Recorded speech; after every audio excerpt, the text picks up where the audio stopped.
बच्चे, आज मैं संस्कृत पाठ्य पुस्तक के तृतीय पाठ डिजी भारतम की व्याख्या करने जा रही हूँ। ये पाठ डिजिटल इंडिया के मूल भाव को लेकर के लिखा गया एक निबंध है ना। ये निबंधात्मक शैली में लिखा होगा, यानी आप इसको स्टोरी नहीं समझेंगे, कहानी नहीं समझेंगे। ये चूँकि डिजिटल इंडिया पर एक तरह से निबंध ही लिखा गया है, ठीक है। इसमें वैज्ञानिक प्रगति के उन पहलुओं को छुआ गया है, उन प्रयासों को छुआ गया है जिसमें हम एक क्लिक के द्वारा बहुत तरह के काम कर सकते हैं। आप फ़ोन पे क्या करते होगे या कंप्यूटर पे क्या करते हैं, एक क्लिक करते हैं, केवल एक ऑप्शन पर हम लोग क्लिक करते हैं और उससे हमारे काम बनते चले जाते हैं ना। तो आज इंटरनेट ने हमारे जीवन को बहुत ही सरल बना दिया है, क्योंकि लगभग हर कार्यों के लिए हम इंटरनेट पे ही निर्भर हो चुके हैं। और इस इंटरनेट के कारण ही हुआ क्या भाई कि हम भौगोलिक दृष्टि से एक दूसरे के बहुत निकट आ गए हैं। मतलब जो बहुत दूर कॉन्टिनेंट में जो देश या जो अपने हमारे रह रहे हैं, हम उनसे भी पल भर में इंटरनेट के माध्यम से चैटिंग कर लेते हैं, उनका हालचाल ले लेते हैं, उनसे बातें कर लेते हैं, है ना। तो एक तरह से क्या हुआ, हम वहाँ जा सकने में समर्थ हों या ना हो, पर उनसे मिलने में, उनसे बातें करने में, उनके पास चीज़ें भेजने में बिल्कुल समर्थ हो गए हैं। तो ये अब दूरियां नहीं रह गई, है ना। आज व्यक्ति किसी भी स्थान पे रह रहा हो, विश्व के किसी भी कोने में रह रहा हो, हम उस तक आसानी से पहुंच जाते हैं, है ना। यानी हमारा इंटरनेट वहाँ पे काम करता है और इसके द्वारा हमारे जीवन के जितने भी क्रियाकलाप हैं, जितने भी काम हैं, वो सब सुविधाजनक हो गए हैं। आज तो स्थिति ये हो गई है कि यदि हमारे हाथों में मोबाइल नहीं होता है, इंटरनेट नहीं होता है, तो हम खुद को बेबस और लाचार समझते हैं। लगता है जैसे हमारे सारे काम रुक गए हैं, ठीक है ना। तो इसी बातों को लेकर के, इसी भावों को लेकर के यहाँ पे सरल संस्कृत में एक निबंध व्यक्त किया गया, एक विचार व्यक्त किए गए कि क्या है ये डिजी भारतम, डिजिटल भारत है क्या, ठीक है ना। आप इसे डिजी भारतम बोलिए संस्कृत में, डिजिटल भारत बोलिए या फिर डिजिटल इंडिया बोलिए, ठीक है ना। लेकिन आज देखेंगे आप कि पूरे विश्व में डिजिटल इंडिया की चर्चा हो रही है, यानी पूरे विश्व के लोग डिजिटल इंडिया की चर्चा कर रहे हैं। तो लिखिए, अद्य संपूर्ण विश्वे, आज पूरे विश्व में डिजिटल इंडिया इत्यस्य चर्चा सूयते। आज पूरे विश्व में डिजिटल इंडिया इसकी चर्चा सुनी जाती है। अस्य पदस्य क भाव इति मनसि जिज्ञासा उत्पद्यते। इस पद का क्या मीनिंग है, डिजिटल इंडिया का क्या मतलब है, ऐसे विचार मन में उठते भी हैं। सही बात है, जो लोग इस चीज़ को नहीं समझ पा रहे होंगे, उनके मन में ये विचार तो ज़रूर आता होगा कि ये डिजिटल इंडिया है क्या, क्या होता है इसमें, है ना। तो ऐसी जिज्ञासा मन में उत्पन्न होती है, ठीक है। काल परिवर्तन स, समय बदलने के साथ साथ, काल मतलब समय, परिवर्तन मतलब बदलने से, स मतलब साथ, ठीक है। तो काल बदलने के साथ साथ मानवस्य आवश्यकता भी परिवर्तते। समय बदलने के साथ साथ हमारी आवश्यकताएं भी बदलती गई, है ना। पहले एक समय ऐसा था कि मोबाइल फ़ोन रखने पर सज़ा मिलती थी, क्यों तुमने मोबाइल फ़ोन रखा। आज वो समय आ गया है कि मोबाइल फ़ोन न रखने पर काम रुक जाते हैं, मुश्किलें आती है ना। सवाल खड़े किए जाते हैं कि आपके पास फ़ोन क्यों नहीं है ना। तो देखिए, समय बदलने के साथ हमारी आवश्यकताएं बदल गई। आज हमारे लिए स्मार्टफोन या कंप्यूटर बहुत ज़रूरी हो गया है, ठीक। तो यही होता है ना, जैसे जैसे समय बदलते जाते हैं वैसे वैसे हमारी आवश्यकताओं में भी परिवर्तन आते जाते हैं। एक बहुत पहले जिन चीज़ों के बिना हम काम कर लेते थे, आज वो चीज़ें हमारे लिए आवश्यक बन गई है, ठीक है। प्राचीन काले ज्ञानस्य, अब देखिए हम लोग थोड़ा सा पीछे बीते समय में जाते हैं। जब प्राचीन काल का समय था, तब क्या होता था, सो देखिए, तब तो उस समय ना कंप्यूटर था, ना स्मार्टफोन था, फ़ोन भी नहीं था बच्चे। और तब लोग कैसे बातचीत करते थे, कैसे अपने विचारों का आदान प्रदान करते थे। ये देखिए, प्राचीन काले ज्ञानस्य आदान प्रदानम मौखिकम आसीत्। प्राचीन काल में ज्ञान का आदान प्रदान मौखिक होता था, ठीक है ना। यानी लोग बोलते और सुनते थे, केवल लिखना पढ़ना नहीं होता था उस समय, ठीक है। वो ज्ञान भी बांटना होता था, तो मौखिक क्या करते थे, साधु जो होते थे, गुरु जो होते थे, वो किसी ऊंचे स्थान पर बैठ जाते थे और उनके शिष्य नीचे बैठते थे और वो ज्ञान केवल मौखिक देते थे और शिष्य जो होते थे वो मौखिक ज्ञान ही सुनते थे, ठीक है ना। तो इस तरह से केवल बोलना और सुनना होता था, लिखना पढ़ना नहीं होता था, क्योंकि सारी चीज़ उस समय मौखिक हुआ करते थे। आपने देखा कि कबीर का भी जितना भी वो क्या था, मौखिक ही तो हुआ करता था, ठीक है ना। विद्या च श्रुति परंपरा गृह्यते से, और विद्या जो लोग ग्रहण करते थे वो श्रुति परंपरा से ग्रहण करते, यानी सुनने की परंपरा थी केवल, शिष्य लोग उस ज्ञान को सुनते थे, और चाहे वो बहुत बड़ी बड़ी विद्या क्यों ना होती थी, यहाँ तक कि वेद रामायण महाभारत की भी कथा अगर होती थी तो वो भी केवल मौखिक होती थी, और लोग उपनिषद ये सब की केवल सुन करके ही लोग ज्ञान प्राप्त करते थे। लेकिन ये हमेशा रह नहीं सका। अनंतरम बाद में फिर क्या हुआ भाई, जब समय बदला और आगे समय बढ़ा तो ताल पत्रोपरि भोजन पत्रोपरि चल लेखन कार्य माध्यम, ताल पत्र पर और भोज पत्र पर, ठीक है ना। तो जो पत्ता होता था, बड़े बड़े जो पत्ते हुआ करते थे उस पर, और फिर भोजपत्र एक तरह का पेपर ही होता है, लेकिन वो वृक्ष का होता है और जिसको बहुत सॉफ्ट होता है, अगर उसको आप हाथ में मुट्ठियों में बंद करेंगे तो वो बिल्कुल चूर हो जाएगा, टूट जाएगा वो। तो ऐसे ऐसे भोजपत्र पर लिखने का काम शुरू हुआ। लेखन कार्यम आरब्धम मतलब लिखने का काम शुरू हुआ। परिवर्तनी काले, परिवर्तन समय में फिर क्या हुआ, कर्गदस्य लेखन्याम च आविष्कारेण सर्वेषां मनोगतानां भावानां करोदभिलेखनं प्रारब्ध।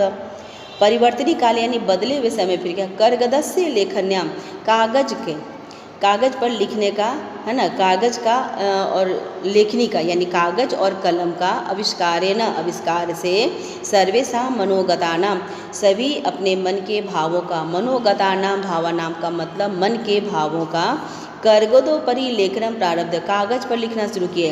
यानी लिखने से पहले क्या बने, कागज और कलम, है ना, लेखनी बनी और कागज बने। और जब लेखनी और कागज बन गए तब इन दोनों चीज़ों का जब आविष्कार हो गया तब क्या हुआ, लोग अपने मन की भावों को, अपने मन के विचारों को कागज पर लिखना शुरू कर दिए, ठीक है ना। उसके बाद और समय आगे बढ़ा तो टंकन यंत्र से आविष्कारेण तू लिखिता सामयिता सदी। टंकन यंत्र का मतलब होता है टाइपिंग मशीन, जिसमें हम अक्षरों को टाइप करते हैं, लिखते नहीं हैं, बटन दबाते हैं, अक्षर टाइप हो जाते हैं, ये टाइपिंग मशीन होती है ना। उस मशीन के आविष्कार होने से लोगों ने क्या किया, उसे टाइप करना शुरू कर दिया। अब लिखने का काम थोड़ा कम हो गया, लोगों ने टाइप करना शुरू कर दिया। लिखिता सामरिक वो क्या करने लगे, टंकिता यानी छापने लगे। बहुकाल, और इससे हुआ क्या भाई कि ऐसा टाइप होने से वो चीज़ें जो वो लिख रहे हैं कागज़ पे वो बहुकालाय सुरक्षिता अतिशय, बहुत दिनों तक सुरक्षित रहने लगे, है ना। वैज्ञानिक प्रविधि प्रगति यात्रा पुनरपि अग्रगता, लेकिन वैज्ञानिकों का प्रयास, उनकी प्रगति यात्रा, उनका आगे बढ़ने का जो क्रम था वो फिर भी आगे बढ़ता रहा, है ना, उनकी गति फिर भी आगे बढ़ती रही। आज सर्वाणि कार्याणि संगणक नामकेन यंत्रेण साधितानि भवन्ति। और बदलते समय में धीरे धीरे आज हम लोग इस समय तक पहुंच गए हैं जहां सर्वाणि कार्याणि सभी कार्य संगणक नामकेन यंत्रेण, कंप्यूटर नाम के यंत्र, संगणक मतलब होता है कंप्यूटर, है ना, तो संगणक नामकेन यंत्र, कंप्यूटर नाम के यंत्र से संभव हो रहे हैं। आज सही बात है, आज सारे कार्य कंप्यूटर नाम के यंत्र से संपन्न हो रहे हैं, यानी सारे काम हम लोग कंप्यूटर से और फिर स्मार्टफोन से कर रहे हैं। अब इसमें देखिए किस किस तरह के काम कर रहे हैं भाई, तो समाचार पत्राणि पुस्तकानि च कंप्यूटर माध्यमेन पठ्यन्ते लिख्यन्ते।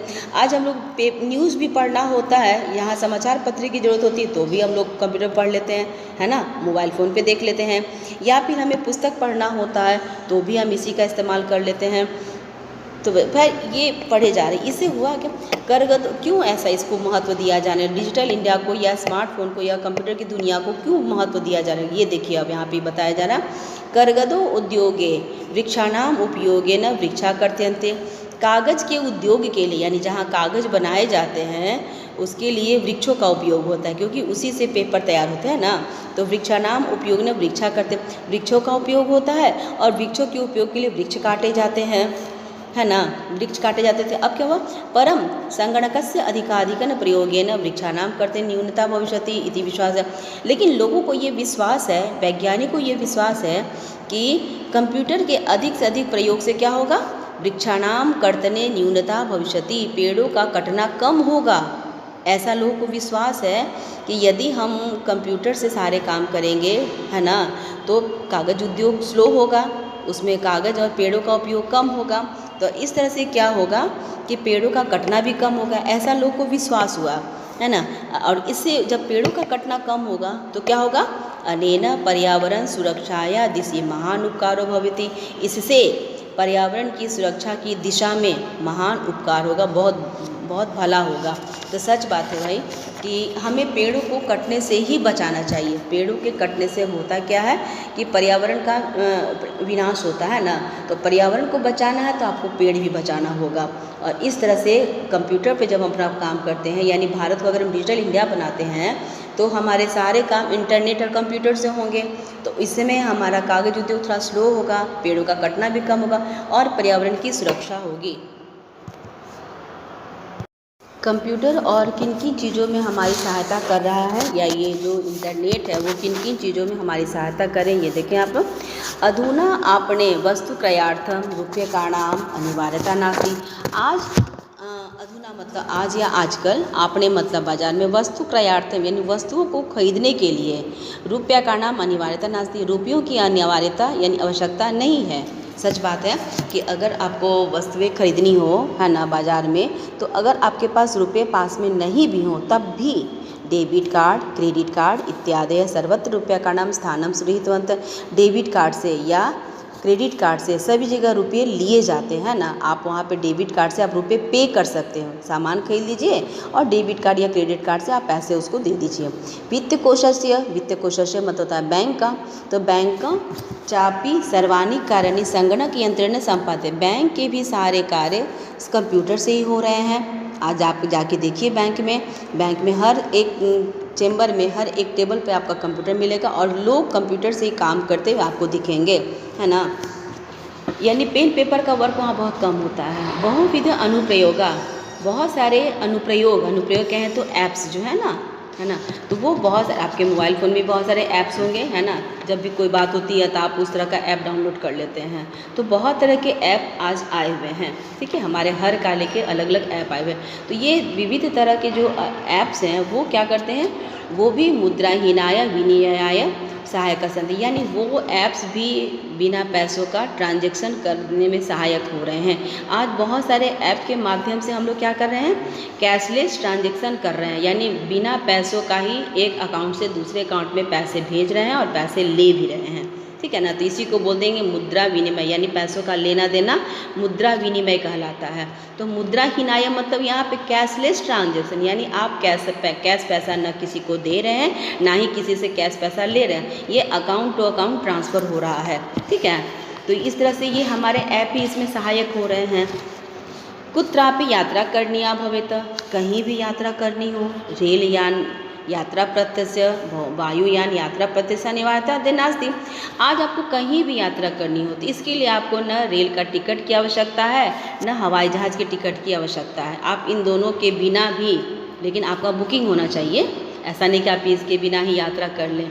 तो लेकिन इसका टिकट जो हम पास में रख करके ले जाते थे टिकट दिखाने के लिए, है ना, जब टिकट चेकर आता तो टिकट दिखाते थे ना, तो आज इसकी आवश्यकता नहीं है। ये टिकट आपके पास सुरक्षित है, पता है कहाँ, आपके ईमेल में। सर्वाणि पत्राणि अस्माकं चल दूरभाष थे, यानी आपके पास जो स्मार्टफोन है, चल दूरभाष का मतलब होता है, ठीक, आपके सारे पत्र आपके मोबाइल फ़ोन जो है, चल दूरभाष यंत्र का मतलब मोबाइल फ़ोन होता है, उसके ईमेल में सुरक्षित है, ठीक है ना। और यानी संदर्श है जिसे दिखाकर वयम सौकर्येण यात्राया आनंद, जिसे हम आराम से अपनी यात्रा का आनंद ले सकते हैं। चिकित्सालयों अपि उपचारार्थ उपकरणानाम् आवश्यकता न अनुभूयते। आज हॉस्पिटल में, चिकित्सालय मतलब हॉस्पिटल, है ना, हॉस्पिटल में भी उपचार के लिए, इलाज के लिए रुपयों की आवश्यकता नहीं अनुभूति है ना, रुपयों की आवश्यकता नहीं होती। सर्वत्र सभी जगह कार्ड माध्यम से, ई बैंक माध्यम नहीं, ई बैंकिंग के द्वारा शुल्कम प्रदातुं शक्यते, फीस दिए जा सकते हैं, ठीक है। यानी इन सब के लिए भी आपके पास कैश पैसे ना हो तो कोई बात है, आप कार्ड के माध्यम से या बैंकिंग के माध्यम से आप इस पैसे पे कर सकते हो। तद दिनम नाति दूरम, वो दिन दूर नहीं, यदा वयम हस्ते एकमात्र चल दूरभाषण यंत्रम आदाय सर्वाणि कारणानि साधितुं समर्थ भविष्यामः। कहते हैं कि वो दिन दूर नहीं जब वयम हस्ते, हमारे हाथ में एकमात्र फ़ोन होने से, एकमात्र मोबाइल फ़ोन होने से, सर्वाणि कार्याणि साधितुं, सभी कार्य संपन्न करने में समर्थ हो जाएंगे। यानी आपके पास कुछ भी नहीं होगा, केवल एक स्मार्टफोन होगा तो आप सारे कार्य मोबाइल से कर सकते हो। वस्त्र पुट के रुपये का नाम आवश्यकता न भजती, आपके पॉकेट में यानी कपड़े के जो जेब होते हैं ना, उनमें पैसे की आवश्यकता नहीं होगी, पैसा कैश लेके चलने की ज़रूरत नहीं होगी आपको, ठीक है ना। पासबुक, चेकबुक इत्यादि आवश्यकता न उसकी, पासबुक और चेकबुक की भी आवश्यकता नहीं रहेगी, ठीक है ना। और क्या, पठनार्थम पुस्तकानाम समाचार पत्राणाम अनिवार्यता संप्राप्त, और शायद पढ़ने के लिए पुस्तक और समाचार पत्र की अनिवार्यता यानी ये जो ज़रूरी होता था ना, वो भी लगभग समाप्त हो जाएंगे। यानी फ्यूचर ऐसा आने वाला है या भविष्य ऐसा आने वाला है या हो सकता है आ जाए कि जिसमें आपको पढ़ने के लिए किताबें ले जाने की ज़रूरत नहीं होगी, उसकी आवश्यकता नहीं रह जाएगी, या पेपर वगैरह कुछ की आवश्यकता नहीं रह जाएगी। आप सब कहाँ से कर सकेंगे, तो अपने स्मार्टफोन से कर सकेंगे। लेखनार्थनम अभ्यास पुस्तिकाया कर्गदस्य वा नूतन ज्ञान अन्वेषणाय शब्दकोशापि आवश्यकता न होती। और लिखने के लिए भी आपको अभ्यास पुस्तिका यानी नोट कॉपी रखते हैं ना साथ में, तो वो नोट कॉपी की आवश्यकता नहीं रह जाएगी, कागज के कुछ की भी आवश्यकता नहीं रहेगी। और अगर नए वर्ड मीनिंग खोजने हों तो उसके लिए शब्दकोश भी रखने की आवश्यकता नहीं होगी। शब्दकोश मतलब डिक्शनरी, आप नए नए शब्द खोजने के लिए, उसका मीनिंग देखने के लिए शब्दकोश देखते थे ना पहले, और अब क्या करते हैं, अब आप लोग स्मार्टफोन से जल्दी से उसका मीनिंग देख लेते हैं। यानी आपका शब्दकोश कहाँ, फ़ोन में, ठीक है ना। तो उसकी भी यानी शब्दकोश की भी आवश्यकता लगभग मिट जाएगी। अपरिचित मार्ग से ज्ञानार्थ मार्गदर्शक से मानचित्रणम आवश्यकता होते, और अपरिचित मार्ग के जानकारी के लिए, उसके ज्ञान के लिए मार्गदर्शक भी, मार्गदर्शन के लिए मानचित्र भी कहाँ, वो भी आपके फ़ोन में है। यानी उसके लिए मानचित्र भी लेकर चलने की आवश्यकता नहीं होगी, ठीक है ना। एतत् सर्वम एकेनैव यंत्रेण कर्तुम्, और ये सारी तरह के काम एक यंत्र ही कर सकता है, ठीक है। शाक आदि क्रयार्थम, सब्जियां खरीदनी हो, फल क्रयार्थम, फल खरीदने हो, विश्राम गृहेषु कक्ष सुनिश्चय कर्तुम्, होटलों में अपना कमरा बुक करना हो, विश्राम गृह में मतलब कमरा बुक करना हो, चिकित्सालय शुल्कम प्रदातु, हॉस्पिटल में फ़ी देनी हो, पैसे देने हो, विद्यालय महाविद्यालय चापी शुल्कन बते, स्कूल या कॉलेज में भी अगर फ़ी देना हो, किम बहुना, और क्या क्या कहें, दानम अपि दातुम, यानी किसी भी तरह का दान देना हो या कहीं भी किसी भी तरह से पैसा देना हो, तो क्या करेंगे हम लोग, चल दूरभाष यंत्र में वाला, उसके लिए हमारा स्मार्टफोन ही काफ़ी होगा, ठीक है। डिजी भारतम इति अस्या दिशि वयम भारतीय द्रुतगतिम, और डिजी भारत इस दिशा में वयम भारतीय, हम सब भारतीय द्रुत गत्याम अग्रेसराम, तेज गति से आगे बढ़ें, है ना। यही लेखक चाहते हैं कि हमारा भारत बिल्कुल डिजिटल इंडिया हो जाए, जिससे बहुत चीज़ों की बचत भी होगी, हमारा समय की बचत होगी, ठीक है, कागज़ और लिखने की भी बचत होगी। लेकिन थोड़ा बहुत है मुश्किल कि वो इससे जो रेज निकलते हैं इससे भी खुद को बचा के ही रखना होगा। लेकिन जहाँ पे हम देखते हैं कि डिजिटल इंडिया से हमारा 90% लाभ है, ठीक है ना, तो वहाँ पर इस दिशा में कदम तो बढ़ाने ही चाहिए। तो ये प्रयास किया जा रहा है कि हमारा भारत बिल्कुल डिजिटल इंडिया हो जाए, यानी यहाँ सब कुछ स्मार्टफोन से और कंप्यूटर से यहाँ सारे कार्य हो, है ना। तब आपके लोड बहुत कम हो जाएंगे, आपके पास जो एक्स्ट्रा पेपर वगैरह होता था, एक्स्ट्रा जो सामान हुआ करता था, वो सारे लोड कम हो जाएंगे।